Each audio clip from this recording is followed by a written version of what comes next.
if you make any more or Yeah. use its advanced features, you need to pay for it. Hmm. It's hot. So you can't go too crazy. I might speed through some stuff. Did you get a chance to play around with that board? Yeah, yeah, I got it. Well, let me make sure it's accessible.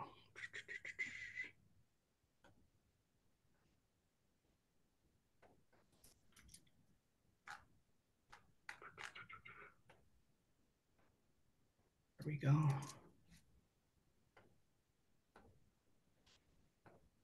Oh, okay.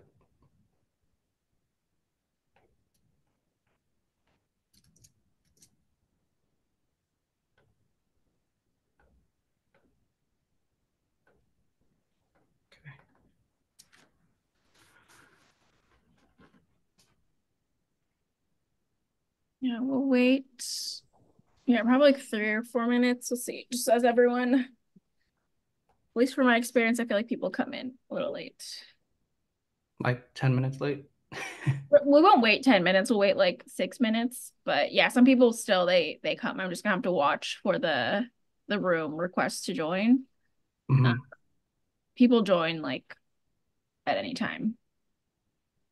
Got it. But usually it's within the first 10 minutes is when most people join. Okay. We'll see how Filipino time people are. Dun, dun, dun. But we'll also have it recorded, so we can also add the parts to share it later. Okay. We'll give it 2 minutes. Mhm. Where's everyone from? Put it, can you, if you want to come off mute, or you can put it in the chat where you're located. I'm in San Francisco. I'm from Orange County, based in the Bay. Hmm. Sorry, I thought I was muted. I'm eating right now. No problem. I feel like most people, Abby's on the East Coast. Yeah, San Francisco. I just saw Rachel a couple weeks ago, so that was cool. Nice. I think it was last week. It was not even, it was not, it was like 4 days ago or something. No, I couldn't come. It Oh was like yeah. the potluck picnic. Oh I yeah, I was was doing bummed. Yeah. Oh yeah, are you feeling better? Yeah, I am. There's been something going around. It actually had a really good turnout.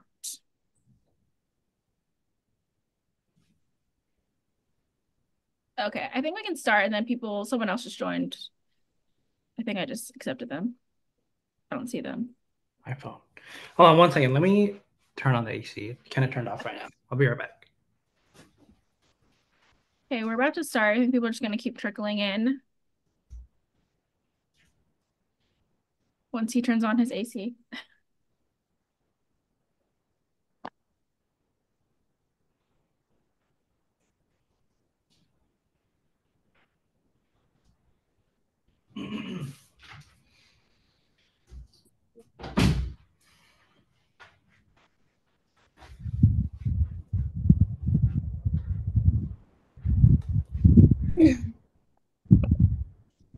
Is that your AC? It kind of sounds like there's a storm.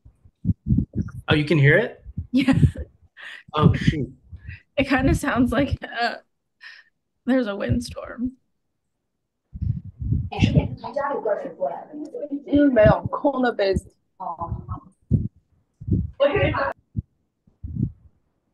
I wonder if it's blowing at my computer. It might be. It sounds like it's blowing on some microphone. Dang it. Just gonna have to pretend it's the Philippines and Yeah, let me know if it's distracting. I can try to move it. It's ambient. Okay. Yeah. It's white noise. All right. Do you think I should start now? Yeah, you can start. Okay. All right. Hi, everyone. I'm Geronimo, and thank you so much for joining me in this talk today. I promise this talk will be full of insights, joy, and surprises. Did it switch screens? No, it's still, or it did switch screens. Cool. All right. So a few years ago, I found myself in the middle of a busy kitchen, sweating over a hot stove when it hit me. The skills I was using to perfect a dish and manage kitchens were the same ones I had honed as a product designer and manager in tech. The attention to detail, the creativity, the relentless pursuit of excellence, these were the threads that connected my passions. Today, I want to take you on the journey that led me from designing digital experiences to crafting culinary ones, and how embracing multiple passions can create a fulfilling and dynamic career. So for those of you who don't know me, I'm Geronimo, and I'm a professional chef, content creator, and a product designer, aka I design software. My mission is to cultivate thriving communities through regenerative solutions that nourish both people and planet, meaning I'm looking to create systems through design, food, and education that are restorative versus extractive. And if you have to leave early, my call to action for you is to at least follow me on social media at Geronimo C. Ramos. If you add me on LinkedIn, leave a message that we are connected through this event. Otherwise, I don't tend to add people I don't know. So I'm a son of Filipino immigrants who came to the US in the 70s and 80s. I was born and raised and educated in Los Angeles, California. I currently live in the San Francisco Bay Area with my Labradoodle Maui and my fiance, Kelsey. I have a deep, deep connection with the ocean as an islander. I live on an island, live by the water, and engage in water sports. It's in my being, and I also have it tattooed on me in my traditional Filipino tattoo. I don't think you can see it. But also, I provide value in the world by sharing my skills as a designer and researcher, having worked in civic tech, food systems, nonprofits, and international development and growth stage startups. But I'm also a professional chef, working across various pop-ups across the Bay Area and around the world, including the Bahamas. I also create content online to educate folks around elevated comfort foods, cooking techniques, and personal development. But above all, I'm steeped in the food community and have been most of my life. Looking around this collage, you might recognize some folks like Roy Choi, Alvin Kailan, Daniel Patterson, or the late great food critic Jonathan Gold, or the Filipino chefs at the bottom here, Chef Harold Villarosa or Chef Tiana G. Growing up in LA and in a Filipino family, food has always been my passion and something I wanted to pursue my entire life in some shape or form. It wasn't enough to just be a consumer, but a contributor. So my love for food was cultivated by the matriarchs in my family. Pictured here is my Lola Lita on the left, my mom, Lola Lita on the left, my mom on the right, and my older sister, Francesca, when I took my first trip to Hawaii, my favorite place in the world. As a child, I remember bonding with my Lola by watching the Food Network with her all the time, especially Chef Emeril Lagasse and Sang Bam, and remembering as a kid sitting around the dining table helping my mom pick taro leaves to make her signature dish laing, which is taro leaves stewed in coconut milk with crabs, shrimps, and sometimes pork. Food is what brought us all together, and living in LA food was generally how you learned about other cultures around you. And this is some important context about me I need you to know as we talk further about my journey from design to food. But to bring it back to tech, here are some of the notable tech companies I've worked with: Chime and their consumer banking products, Outdoorsy, the Airbnb for RVs and camper vans, Scale AI, helping lead the AI revolution, Nava PBC, improving our government social services, and Full Harvest, tackling food waste at the farm level. But before I jump into the main content of this talk, I'd love to hear from you all what your intentions are for coming to this talk. I'll bring up a Menti slide and let's take a few minutes to share what drew you to this talk and what you're looking to accomplish. So, it's my first time using this. And I'll drop it in the chat. You can also scan the QR code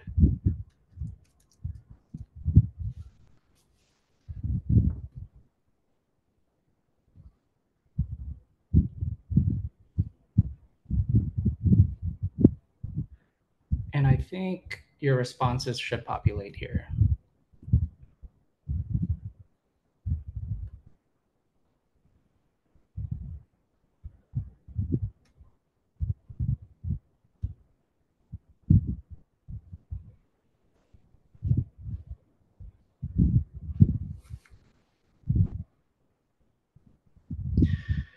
I'll give it one more minute.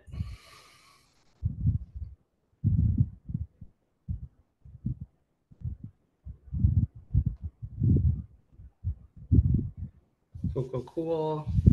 Learning about alternative career paths, leaning into your strengths. I do not know how to move this QR code. To learn and connect, to learn what fractional work is, to learn more about what fractional work is and systems to apply it, and vibes. Cool. Thank you for sharing a bit about that. I love hearing people's intentions so I can better form the conversation around it. Okay. Let me close some windows. Okay. So for today's talk, we've already covered the introduction. Next, we'll dive into my product design journey and how it led to my current state of fractional work. But what exactly is fractional work? I'll explain it, what it is, share what I've learned from my experiences, and discuss how you might consider integrating it into your own careers. So once we've covered that, we'll shift to the exciting world of becoming a content creator. Then I'll share some practical frameworks you can employ to boost both your personal and professional lives through content creation. So first up is my product design journey, and bear with me during this section as it will be a bit self-indulgent because it's all about me and my origin story. And please do me a favor as I talk through this section, please leave me comments in the chat, things that inspire you, surprise you, or anything you're reacting to. I love seeing engagement. So to dive deeper into my story, my journey into design begins with my parents. Here's a photo of baby me with my mother, Maria, and my father, Geronimo Jr. I was born into a lower middle class immigrant family in Los Angeles. Both of my parents are from the Philippines and met each other at the hotel where my dad was working in Hollywood in 1986. Career-wise, my dad worked in hospitality and my mom was a government social services worker. So growing up, the main values instilled in me from a very young age were to host and create great experiences for people and to remember to root it in service to my community. But it wasn't until I got into my 20s that I became aware of how these unconscious biases have guided me throughout my entire life. So as a child, the first thing I wanted to be was a lawyer. My dad's dad, whom I've never met, was a lawyer and a local politician in the Philippines. My dad always spoke highly of him, so in my young mind, I wanted to be just like my grandpa. No other logic. But around the ages of 10 to 12, my dreams shifted. I started watching a lot of Comedy Central and stand-up comedy on TV. I fell in love with the comedians, storytelling, and stage presence. I thought, wow, I want to just be just like them. Then, inspired by my grandma, I began watching the Food Network. This sparked a new dream, becoming a chef. But coming from a Filipino family, when I shared this with my parents, they dismissed it as not a real job, just like they did with the idea of becoming a comedian.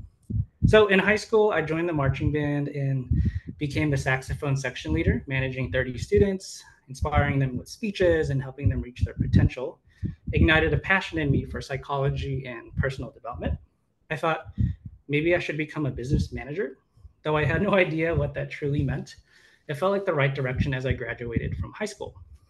Now, I want you to remember these things as well, because the funny thing is becoming a product designer allows you to dip into multiple industries. And let me tell you, I feel like I've already lived all these lives in various ways. So fast forward to my college days, I started off in community college because I didn't do so well in high school. But eventually I transferred to the USC Marshall School of Business to study something called social entrepreneurship. But during my first year at USC, I struggled with my career direction. All my peers knew they wanted to be management consultants or investment bankers. I knew I didn't want to be either. I wanted to use business to solve challenges for our most vulnerable populations. But how could I do that and use my empathy skills in the business world? So one evening in my leading organizations class, I watched a segment on IDEO redesigning the shopping cart and learned about the design thinking method. I became fascinated by this approach creating solutions through collaboration, different perspectives, and empathy. After exploring design thinking, I discovered the field of design for social innovation, or human-centered design. So to dive deeper into this work, I participated in a program called Think Impact, which took me to a rural village in Kenya for 2 months. The goal was to use the design thinking process with local community members to create self-sustaining business models. After weeks of user research and facilitating ideation and prototyping sessions with locals, we launched Kalima Bora, which means better farming in Kiswahili. We created a farming service model that employed community members to use better farming methods, increasing farmers' profits by 1,800%. So I was blown away by seeing how this methodology used empathy to create sustainable solutions. So I felt like I had found my life's work in design thinking.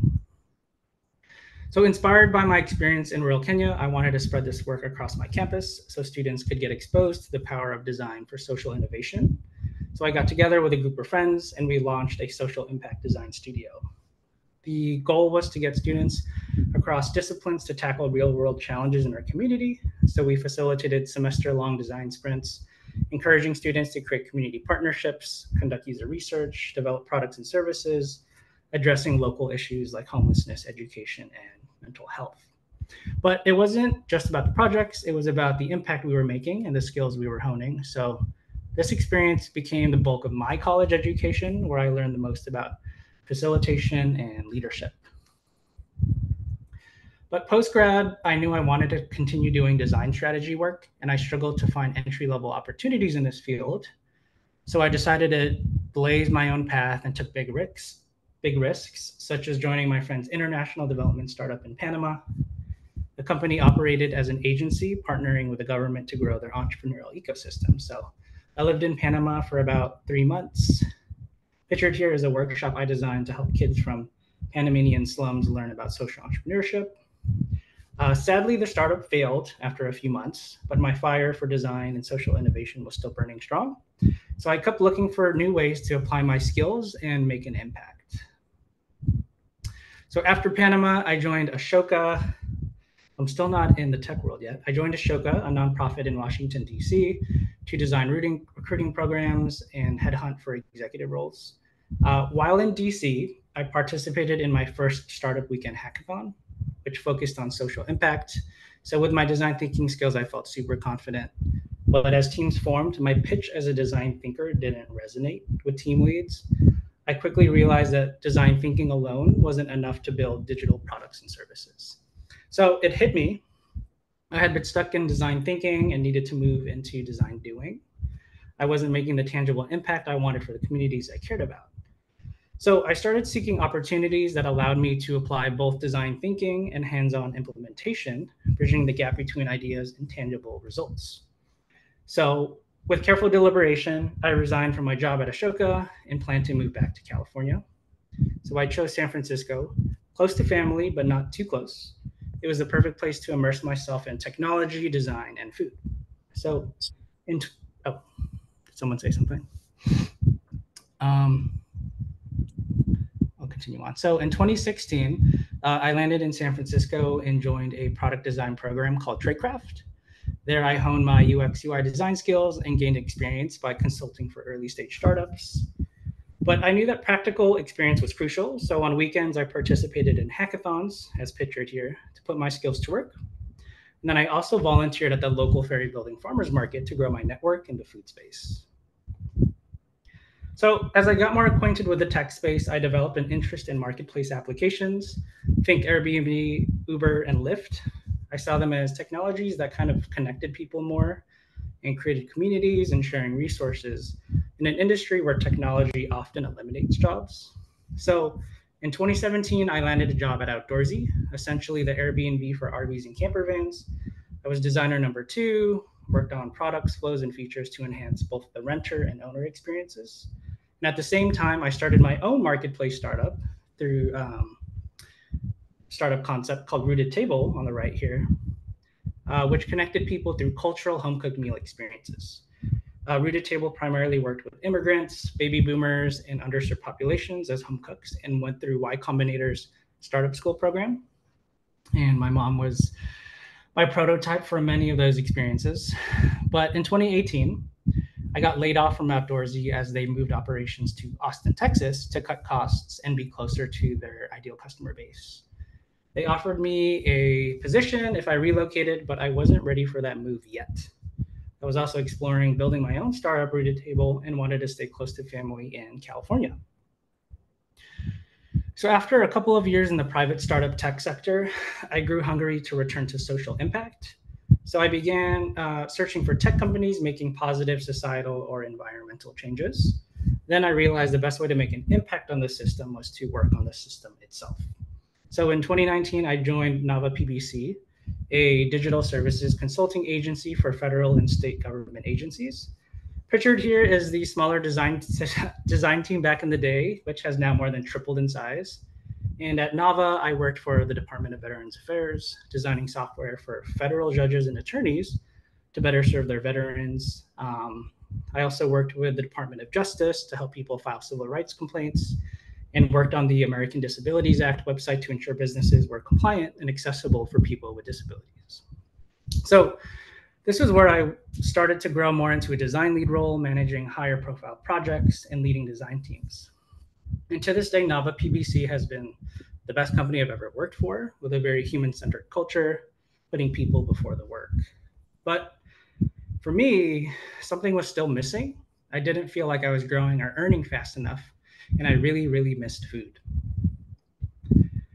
So in 2021, I decided to leave Nava as I landed my dream job at Full Harvest, a B2B marketplace connecting farms to food and beverage companies to buy and sell imperfect and surplus produce. So addressing food waste and climate change. And it was a marketplace. So it felt like this company and mission were designed for me. And I know this is a very white photo, but don't be fooled. There are two other Filipino coworkers, and one was an accountant. So living up to the Filipino standards. So I joined as a senior product designer and led the redesign of the entire platform, creating a new design system and marketplace experience, shifting from browsing to matchmaking. I also integrated a new API with another startup that provided logistics pricing and coordination. So I quickly advanced to head of design, hiring 3 other designers to my team. However, shortly after I joined Full Harvest, my Lola Lita passed away after battling a health decline for years. She lived into her early 90s, which was a blessing, but her passing had a profound impact on me and my family. We lost our matriarch, the one who nurtured us, fed us, and gave us life. And, processing the grief of her death while entering my 30s, I knew I needed to honor her life and everything she gave us. I remembered how we bonded over food and how she instilled in me a love for it. But I realized that I didn't want the next 10 years of my life to look like the last 10 in my 20s, forgoing my passions and dreams. I also wanted a physical transformation to honor her, so I got my first Filipino traditional tattoo in Oahu, which tells my family's story with symbols of like the farmland and ocean. And I dedicated the session to my Lola, offering her spirit her favorite fruits like mango and avocado. And then something amazing happened during my tattoo session. Emerald's new show came on TV, and I felt like my Lola's spirit was with me. So I fully committed not only to working in food tech, which was my dream job, but also to returning to the food service industry itself, feeding and nourishing people with my hands and heart. So to process the grief and honor my grandma, in my spare time, I began staging more at restaurant pop-ups and at Farming Hope, a nonprofit where my friend was the culinary director. I worked as a prep and line cook, developing my skills and feeling deeply connected to food and working with my hands. But I didn't stop there. I started making more food content, teaching people about Filipino cuisine, healthier cooking, and various techniques. I found immense joy in creating videos, combining my love for food and content creation. But even though working at Full Harvest was my dream job and mission, I struggled a lot with the leadership team and the culture. I had a moment of realization where I thought, it's kind of funny to land your dream job and then realize this isn't it. I couldn't see myself working there for the next 10 years. I looked at my superiors and thought, I don't want to be in their positions. They look miserable. So after roughly a year, I decided to leave Full Harvest with no other plans but to rest from severe burnout. And this marked the end of my full-time product design career. I struck a deal with a company to lay me off with severance. But the funny thing was, while I was speaking with HR about being laid off, I got a text from my Filipino chef mentor, Chef Harold. He asked, "Yo, what are you doing after Thanksgiving? Do you want to be my sous chef for Tiger Woods at the Hero World Golf Tournament in the Bahamas?"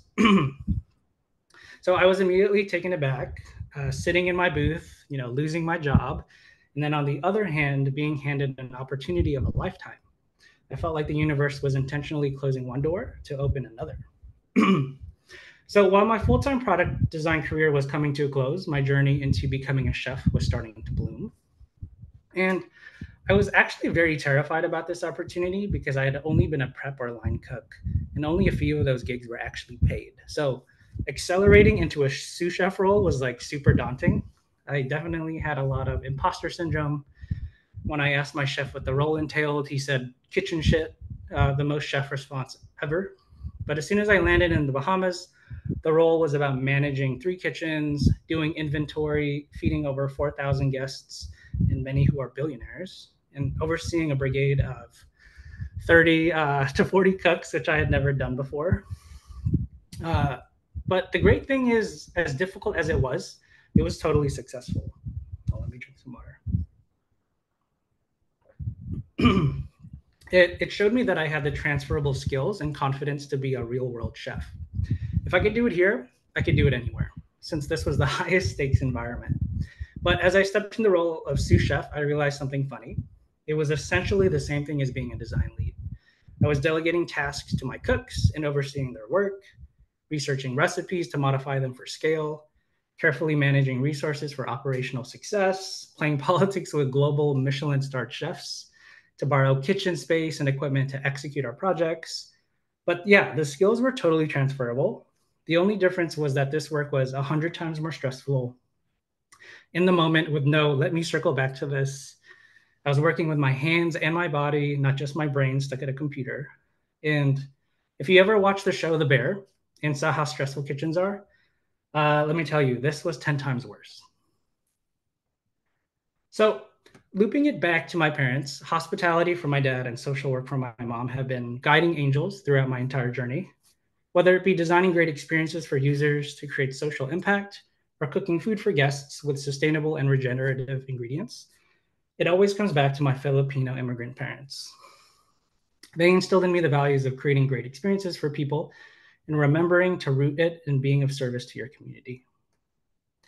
And to loop it back to what I wanted to be as a child, when I was designing software for federal judges and attorneys, I had learned the rules, regulations, and policies just as much as the lawyers did. So I got my taste of being a lawyer and realized I did not want to be that. As a content creator, storyteller, presenter, and speaker, I get to inject humor into my concepts. So comedian achieved. And surprisingly, I became a chef. Not in the way I imagined working in restaurants full time, but in a way I prefer, working in restaurants when and how I want. So chef achieved.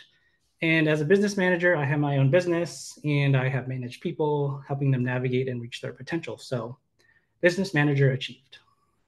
Many of the things I wanted to be as a child, I ultimately have become in some shape or form. So now I want to turn it back to you and ask, thinking about your own career path, what skills, passions, or values do you have that might complement each other in unexpected ways? So I'm going to pull up the Menti slides again so we can share responses for about like 2 or 3 minutes.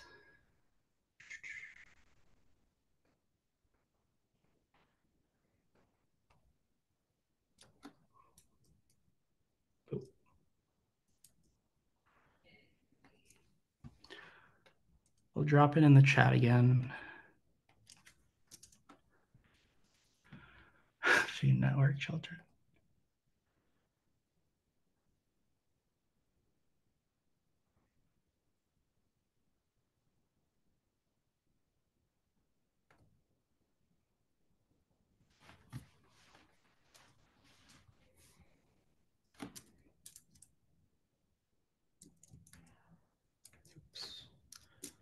Then let me know if you're having issues with the board.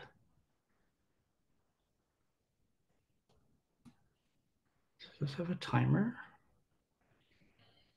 No.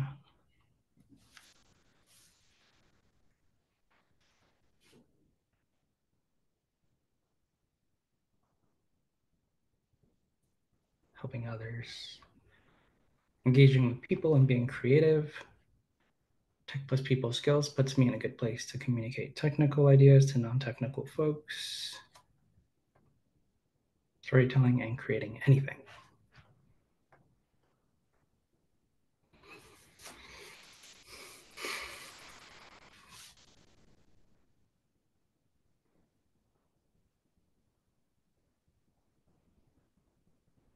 Cool. Thank you for sharing that. I love seeing people's responses and helping. Oh, surprising. Transforming generational trauma into superpowers and career. That is hypervigilance into detail oriented. Wow. People skills plus networking and connecting people. Cool. Thank you for your responses, and I'll jump back into the presentation. Oops. Cool. Thank you so much for that. All right. Now let's talk about shifting into fractional work. For this section, please leave your comments, questions, or reactions in the chat, and we can address them at the end of this section, although there will be more Menti boards as well. So imagine a world where top talent isn't confined by traditional job roles or locations, a world where businesses can tap into a diverse pool of experts exactly when they need them. But this isn't a futuristic dream. It's the new reality of fractional work. Did you know that by 2025, it's estimated that 50% of the workforce will be doing some level of freelance or fractional work? This seismic shift is redefining the way we work and hire talent. But first, what is fractional work? Fractional work is defined as a flexible employment arrangement where an individual provides specialized skills or management services to multiple organizations on a part-time or project basis, typically for a fraction of the time compared to a full-time position. Fraction.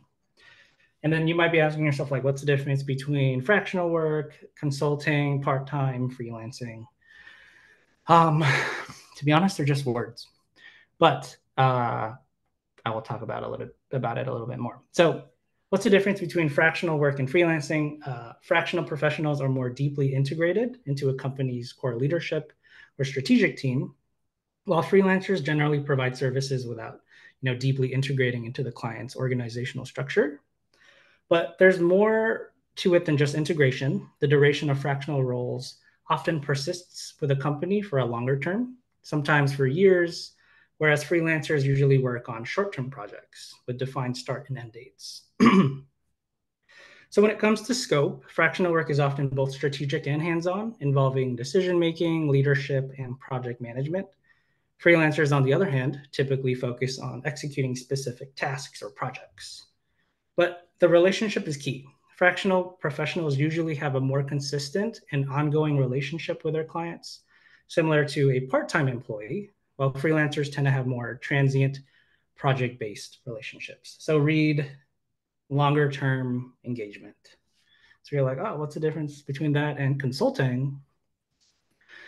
Again, they're just words, but fractional work versus consulting in the advisory sense. So fractional professionals typically work part-time for a client on an ongoing basis, like 1 to 2 days per week for months or even years. But consultants may work full-time on a project for a limited period or have varying levels of involvement. And then when it comes to scope, fractional work often focuses on a specific function or role within the organization, such as fractional CFO or CMO or head of design. That's me. Consulting engagements, however, it can range from narrow, specialized projects to broad organizational transformations. So again, in terms of integration, fractional professionals are more integrated into the client's team and have decision-making authority. Consultants, even when hands-on, are often seen as external experts. So some important stats. A recent study by Forbes found that 72% of CEOs plan to increase their use of fractional executives in the next year, focusing on specialized skill sets. I don't know if any of you have noticed this if you work at startups, but a lot of executive level folks kind of come and go, and you might not know that they're actually just fractionally hired within that company. But some of you might be saying, I'm not an executive. So according to a study by McKinsey, the number of independent workers in the United States has been increasing by 2.6% annually since 2005. And then this trend indicates a growing shift towards more flexible work arrangements, including fractional work. So these days, oh shoot, let me drink water.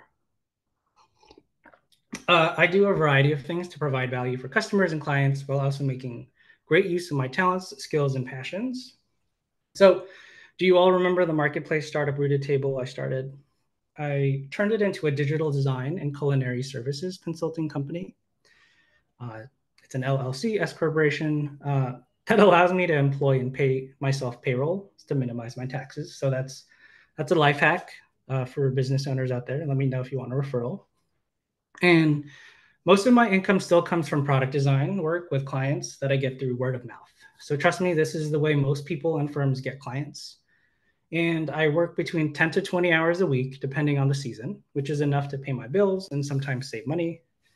And for my design clients, I work hands-on to redesign existing products or create 0 to 1 products for their organizations, help instill new design operations, or mentor their existing design team to level them up before my departure. But I've also expanded into UX UI design career coaching to continue flexing my design manager skills and make even more income. I continue to work restaurant gigs with friends to host our sous chef for pop-ups. And then I've also expanded my services for food CPG companies to help with recipe development and demo cooking on stage at conferences, as pictured here. And actually, this is where my content creation skills have played a huge role with transferable skills in presenting and storytelling. Like I did not prepare whatever I was saying for this gig, but it just came out naturally in front of a really large audience. So I continue to make content weekly on Instagram, YouTube, TikTok, and LinkedIn to build my personal brand focused on healthier cooking and regenerative solutions around our food systems. But my ultimate goal is to phase out of tech work after my content creation picks up, significant income through a variety of revenue streams, including AdSense, digital products like online courses, ebooks, community, and eventually physical cookbooks, merchandising, consumer packaged goods. My goal is I want my content to pay for my food service, not the other way around. Kind of working in tech, you get a taste of that salary, and I know what working in food service is like. So that's why I want content to pay for it. So what have I learned? Most, if not all, your clients will come from word of mouth. So network your butt off and let people know what you're looking for, what you've done in the past, and what value you aim to provide. But structuring your days in ways that align with your energy is crucial. In my first year as a fractional worker, I was terrified of not making enough money and wanted to satisfy my clients all the time, meaning I put them ahead of my personal projects. I worked on client projects from Monday to Wednesday and then focused on content and cooking gigs from Thursday to Sunday with whatever energy I had left. But this left me with very little creative energy for my own projects. My partner helped me realize I needed to shift my schedule to prioritize my content at the beginning of the week, and then allocate my remaining energy to client work. So know your priorities and where you want to go and structure your days accordingly. And then number 3, hone your niche. It's critical to know your specialty in all your fields of work. That's what will help you stand out in a market right now saturated with folks with similar skill sets. So think back to all your projects and consider who you've helped and how you've helped them. I help X do Y. That's like how you concisely explain your niche. So for example, in design, my expertise was service design, creating both front of the house and back of the house user experiences to help sellers or admins improve their business operations through inventory, content management, and analytics tools, while helping buyers or customers have a seamless shopping or browsing experience. So people will pay top dollar for niche expertise consider the difference between saying, I'm a product designer in healthcare versus I'm a product designer in healthcare for diabetes patients and doctors. It's very specific, and people are looking for that specialty. So hone your niche, become the master of your domain, and you'll be the first in line when companies seek targeted, impactful leadership. So why consider shifting to fractional work? Fractional work offers unparalleled flexibility, allows professionals to balance their work commitments with personal life and pursue other projects, or even take care of your health or loved ones. But it also provides financial security, actually, by allowing professionals to spread their income sources across multiple clients or projects, potentially reducing financial risk, especially in this economic climate with layoffs. Like a study by MBO Partners found that 76% of independent workers feel more secure working independently than in traditional jobs. And that same study revealed that 65% of full-time independent workers have multiple sources of income compared to just 29% of traditional 9-to-5 workers. And then number 3, as AI technologies advance, workers can potentially be more effective in less time, making fractional work more appealing and productive. So I don't know about you, but I use AI a ton in all of my work and have boosted my productivity 2-3-fold. So to turn it back to you all, did your previous or current job allow work-life balance? How could more flexible work arrangements improve your situation now?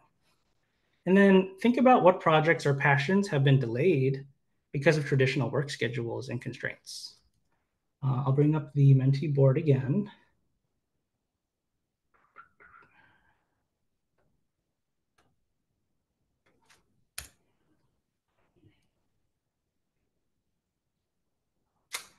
And I hope I chose the right component.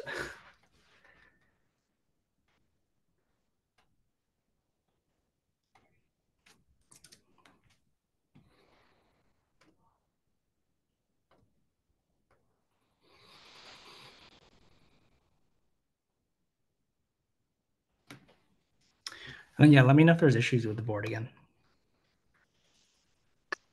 This one wants us to vote on our previous answers. Oh, that's weird. Okay, let me fix that real quick.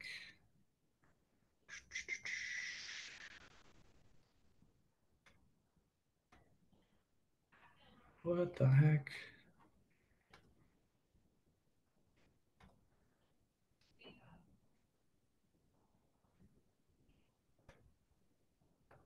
Maybe this one? Let's see. Yeah. Yeah. Cool.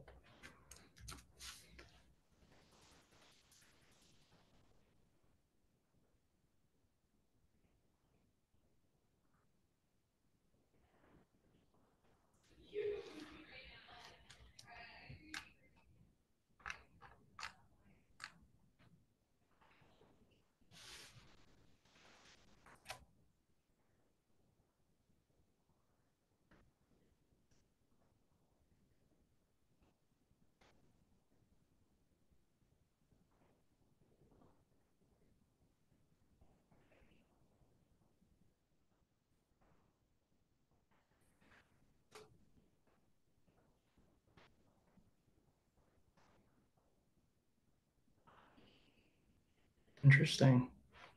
Sometimes more.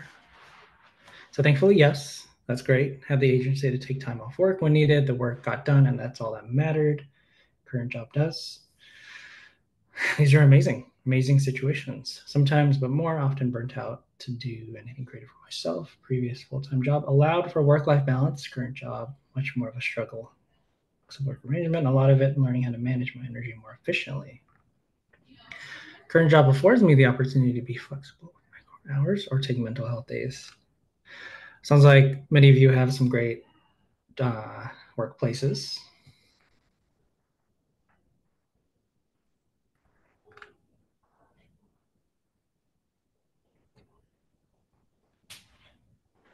Efficiently. Yes, tech had better work-life balance plus mental health consciousness, but not always actually done in practice 100% of the time.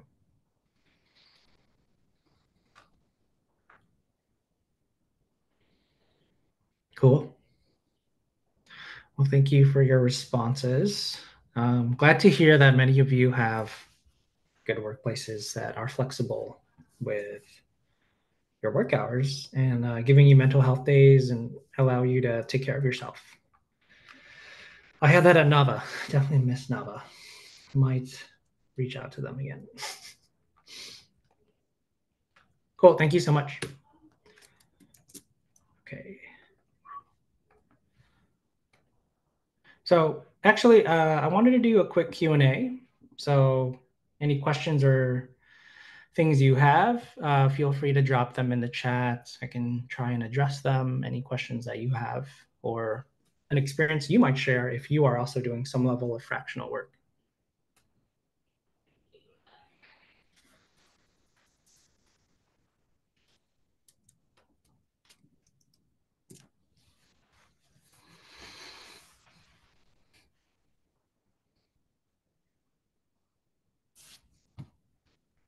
I would think one relevant question for everyone is how do you prioritize, like I said, like the product management stuff and design provides the most income, but you have bigger dreams for your food aspirations and doing all these different things with that. How do you kind of prioritize like still going for those goals when you still have to highly like rely on kind of the revenue from the more quote unquote stable job? Yeah, that's a good question. I mean, just like the job market right now and it being difficult, it's also difficult to find new clients as well. So I've been struggling the past 6 months to find more clients. And some of my clients come and go, some are longer term.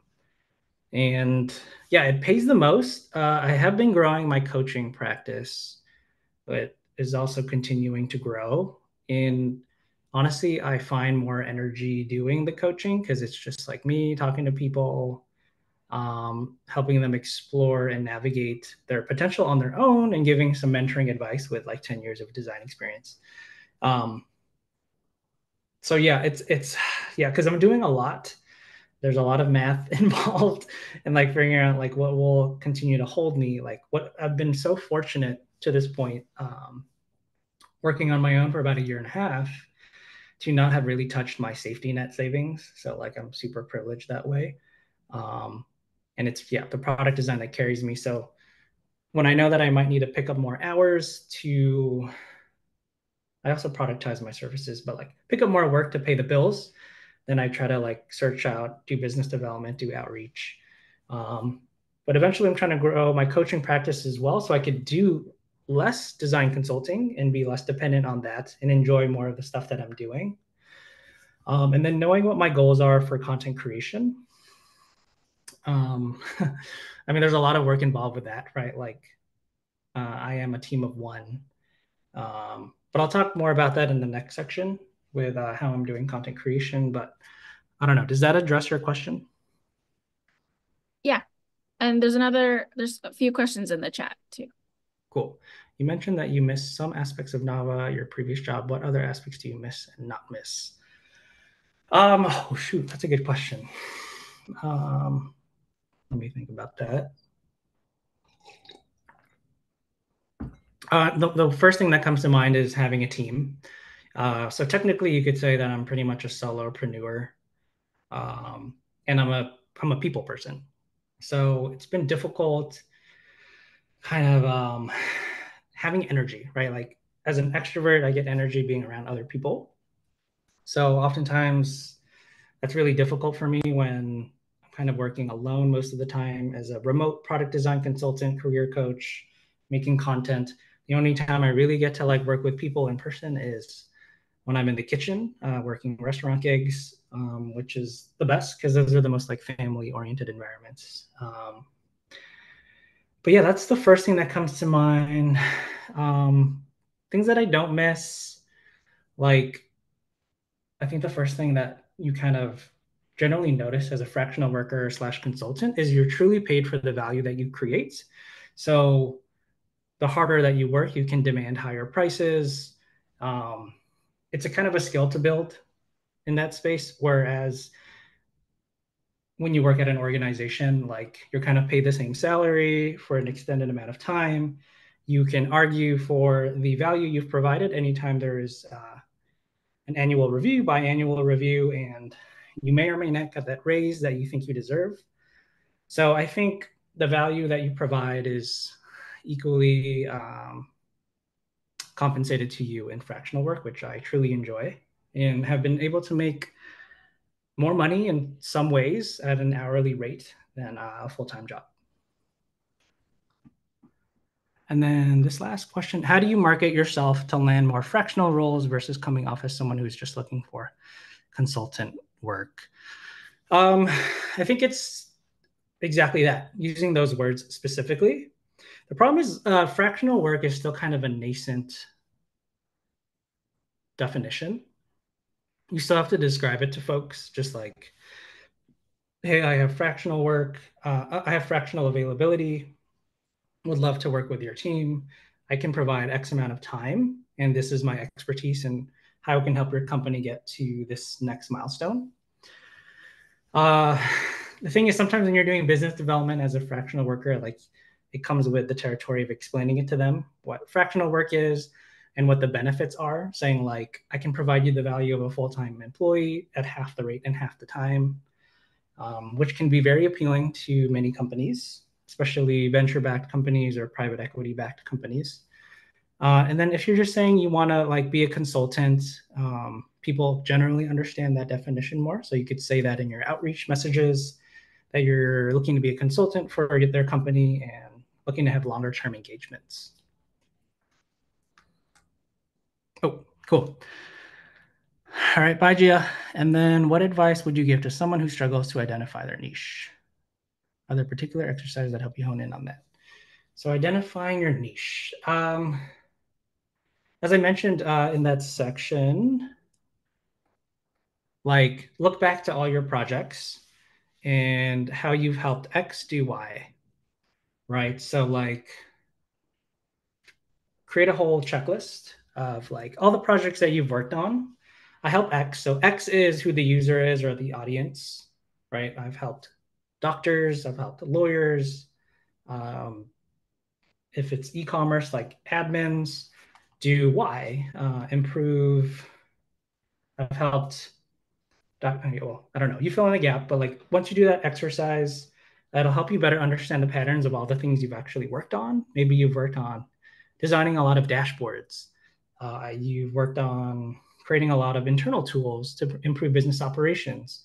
That's kind of your niche. Sometimes that may not be the work you want to continue doing, but you have to bite the bullet sometimes and take advantage of it. Like that's your expertise. You've built a lot of domain knowledge in that, and you can make money from that, but also let your clients know that you're looking to do other things as well and want to expand in that direction if that opportunity arises. So you got to take advantage of all the things you've accomplished and the experience that you have.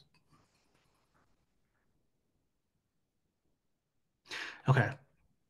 I will remember these questions, but I'm going to move on to the next section since we have 30 minutes left. Okay, let's see. So the last section is about becoming a content creator. So everyone wants to be a content creator right now. Content creation is pretty much the present and the future. And like, how do we know this? The global influencer marketing industry is estimated to reach $24 billion this year. There are college classes being offered to 10 to 14-year-olds, teaching them how to be YouTubers. This is what the youths are learning in school. So the big question I want to focus on answering today is how can we integrate content creation into our personal and professional lives? So we know that content creation is no longer just a hobby for a select few. It's like a vital skill for professionals across all industries.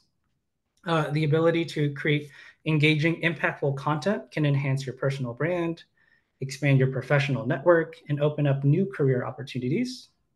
But yeah, many of us struggle how to start. How do we find the time, the right platforms, and the confidence to put ourselves out there? The good news is you don't have to be a full-time content creator to reap the benefits. Just small, consistent efforts can make a big difference. So But as a refresher, what is content creation? Content creation is a multifaceted process that involves generating various forms of media to engage a targeted audience. So this process is integral to digital marketing, content marketing strategies, and encompasses several key steps from ideation, ideas to distribution of them.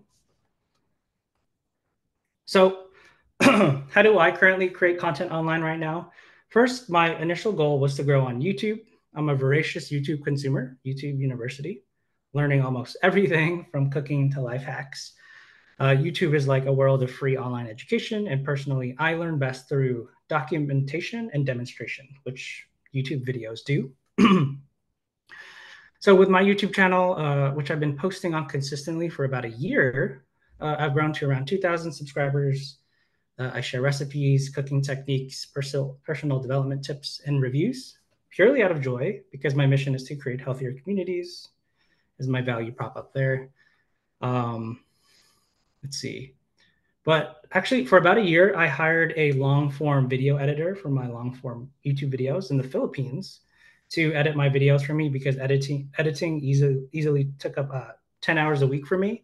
And I knew I needed to buy my time back. So I got an editor and felt really good paying someone in the Philippines $300 a month, which is a lot of money for them back home. But I'm not just on YouTube. I've been on Instagram for a long time, initially for personal use.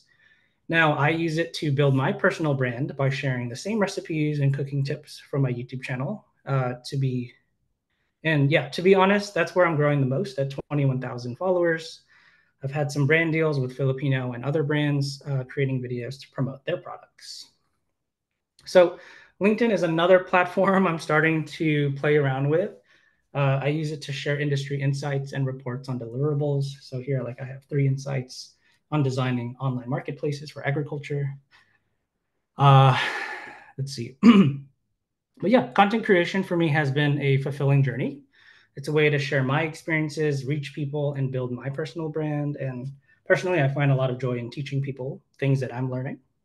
And I've been enjoying the various formats. Video is my favorite, even though it's a lot of work. Writing is easier, especially with AI helping to advance ideas and improve structure.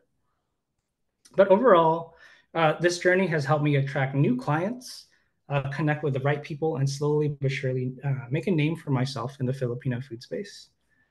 For example, my fiance's mom mentioned my YouTube channel to her Filipino colleague who was already following me and loved my content. So that was kind of crazy to hear. And another time, a writer from Eater, the food publication, recognized me at a food pop-up in San Francisco for my cooking tips on Instagram. So that was pretty cool too. So content creation has been incredibly valuable for me. As long as you enjoy the process, stick to a consistent schedule, and know what you want to achieve, it can be just as rewarding for you. And see you later, Nay. Okay. So I wanted to leave you with actionable frameworks with content creation. Oops, I think I skipped a slide. Or maybe I forgot to include it there. But the first thing I want to share with you is the Hives framework that you can apply to all your content creation, whether it's YouTube videos, short form, or writing. So the first part of the Hives framework, Hives framework, is the hook. And the hook is the opening of the video or content that grabs the viewer's attention and makes them want to keep watching. The goal here is to reel them in with something we call a click trigger, which can be driven by curiosity, shock value, or FOMO, fear of missing out. And here are some examples. Pay attention to a lot of the writing now and the videos out there, and they'll start with something like a curiosity hook, which is, have you ever wondered how some people turn their hobbies into full-time careers? Let me show you how I did it. So it kind of hooks you into the promise of the video, and you want to watch the rest of it. Another one is, what if I told you that one simple change could transform your entire life? So big promises. Another one, shock value. I quit my 6-figure job to pursue my passion. Here's what happened next. So it's just creating curiosity for you to dig deeper into the content, whether it's video or writing. And then by using these types of hooks, you can capture your audience's attention right from the start and keep them engaged throughout your content. So for those of you who are in the very beginning, I actually did start with a hook. I don't know if it had the effect that I wanted, but you'll kind of see as I work through this framework, all the methods I have applied to this actual presentation today.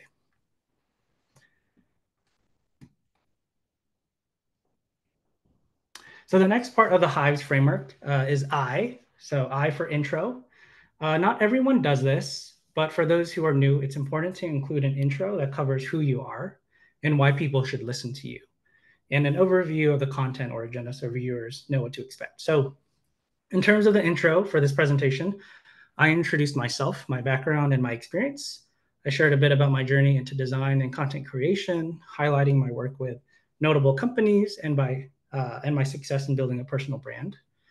But why is this important? Authority is the key thing here. Without establishing authority, your audience may not trust the value of the information you provide. So by sharing my experience and achievements, I have built a level of authority with the audience. Now you understand why you should listen to me, know that the insights and strategies I'm sharing come from real world experience. So an effective intro sets the stage for your content, providing context and building trust with your audience. It reassures them that they're in the right place and that the information they're about to receive is valuable and credible. V in the Hive framework is value. This is essentially the main content or the body of the video or presentation where you share insights, teach something new, or entertain your audience. But why is the value crucial? I mean, without it, your audience wouldn't stick around. They need a reason to stay engaged and feel that their time is well spent. So it's also important to have a structure here to deliver your content effectively. And here are the top 3 structures. So like number 1 is listicles. Think of those BuzzFeed articles like 10 ways to get a new job. This format is straightforward and lets the audience know they have 10 things they need to pay attention to.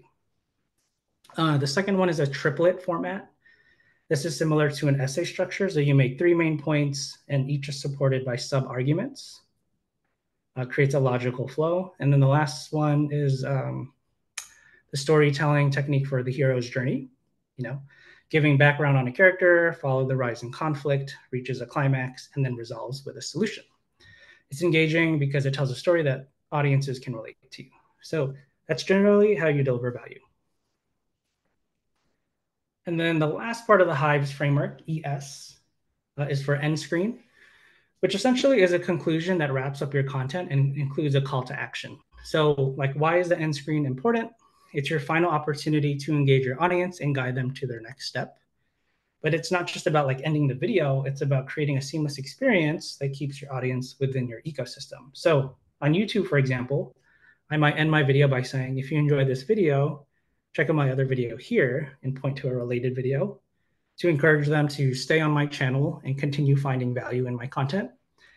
It's kind of like equating it to binge watching on Netflix, right? Like the movie ends, they show you another movie that you might be interested in based on your watch patterns. So if it's not YouTube, the call to action adapts to the medium. So in writing, for example, you could link back to your website, invite readers to book a consultation, or direct them to another valuable resource. The key is to lead them somewhere relevant to their journey and keep them engaged with your content. So whenever you're scrolling through LinkedIn and see the LinkedIn creators share stuff, you'll see at the bottom that they're sending you to another resource or trying to get you to sign up and like give your email. So like, yeah, these call to actions are essential because, action is all that is like what's important, and it helps convert passive viewers into active participants in your ecosystem. And then, so the last thing I want to share with you all is a common storytelling technique that is incredibly effective. In many storytelling situations, you need just 3 key elements: setting up conflict, resolving the conflict, and then setting up new conflict. And how do you bring this to life? You use the words but and so. So for all of you paying attention, you might have noticed that I've been using this technique throughout this entire presentation the whole time. And you might be asking why, because when you hear and use the words but and so, it perks up the audience's ears. Like for example, but then what?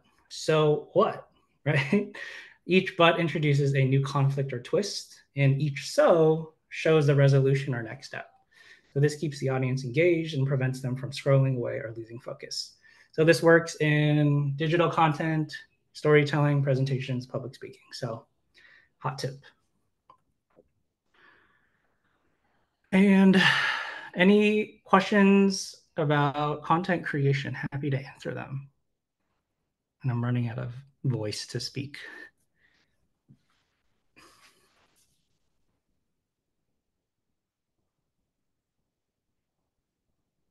And yeah, feel free to leave your questions in the chat or say them out loud.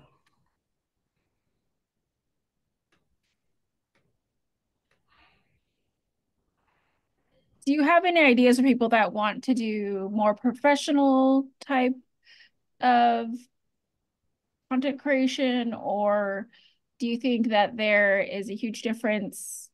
Can you do both? Like, can you try to be like a LinkedIn influencer and a creative food content creator, or like, can you kind of have two big personas online, do you think? I mean, that's pretty funny. That's kind of what I'm doing right now. Like my LinkedIn content is not exactly the same as, I mean, I guess they're similar. Everything I do is in the food space. I actually don't post my videos on LinkedIn. I don't know if I'm ready to do that yet. Not that they're not like not professional, but they just feel like separate and distinct worlds. But maybe I just need to get over it and like repurpose my content.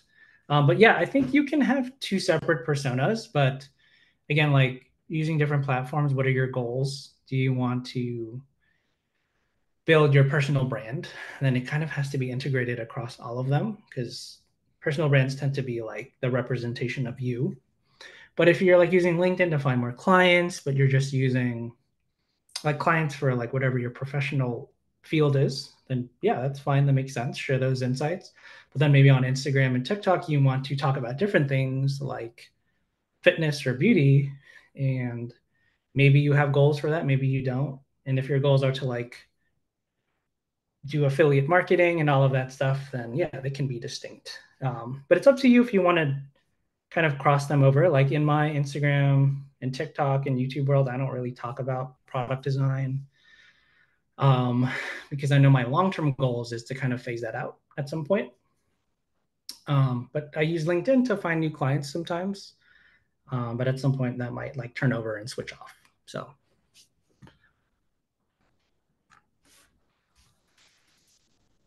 Any other questions? Did you get all the ones in the chat that were earlier? I don't know if you answered all of them. I had to run out for a second because my dog. No worries. I don't know if you answered all of them. I think so. Perfect. Any other last questions? Do you want to remind everyone how to connect with you and where to find you? Oh, I'm not done. I'm not done yet. Oh, you're not done. Oh, sorry. I thought you were. Oops. Oh, okay. Actually, I want to ask this question if people are interested. Let's take like a minute or two to answer this question, which is, what was the most insightful or surprising thing to you about the Hives framework, and whether you were familiar with it before or just learned about it today? Like, what I'm really happy about is now that you know about this, next time you consume a piece of content, you're going to look at it from this lens and go like, oh, that was the hook. That was a good hook. That wasn't that great of a hook. Their value was structured. They did it in a listicle way. And like, are they providing a call to action at the end of the video? Like, so yeah, I'm just curious to know what insights or things you found surprising about that framework.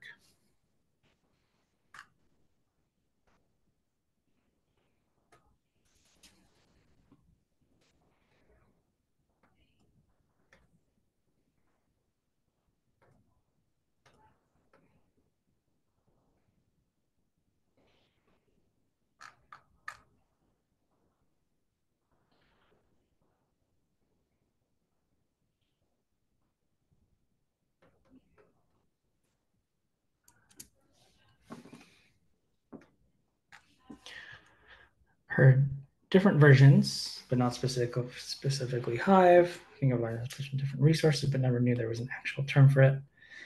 I mean, yeah, there might be like slightly different words, but similar structures. Feels very designer to have a name for it because it creates structure.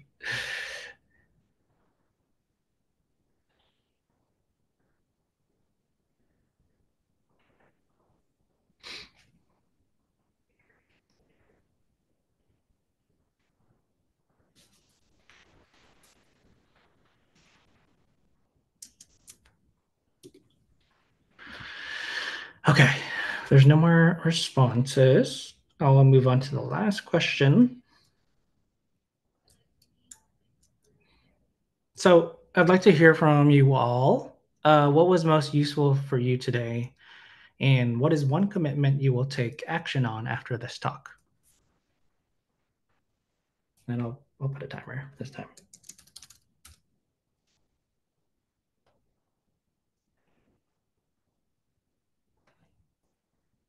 Can do 1 minute.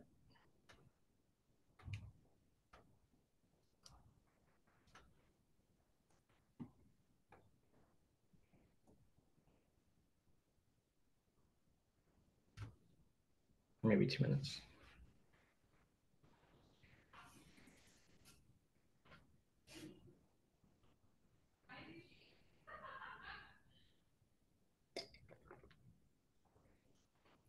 And if you need more time, I can add another minute.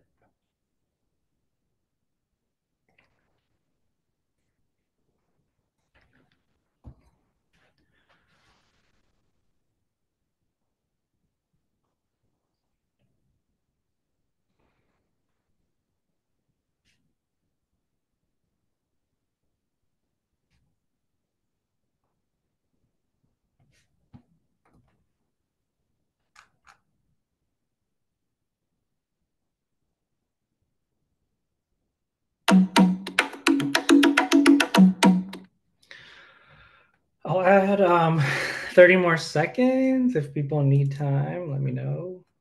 30 seconds is good.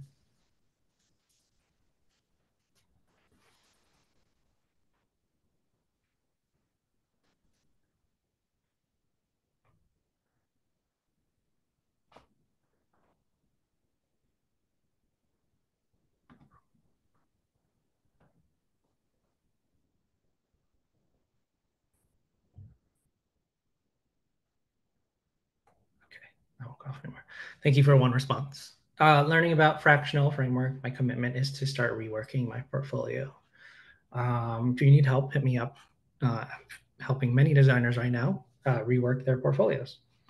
Oh, I just realized, I think there might have been delay because I submitted one too, and there's nothing there. But I wonder if I can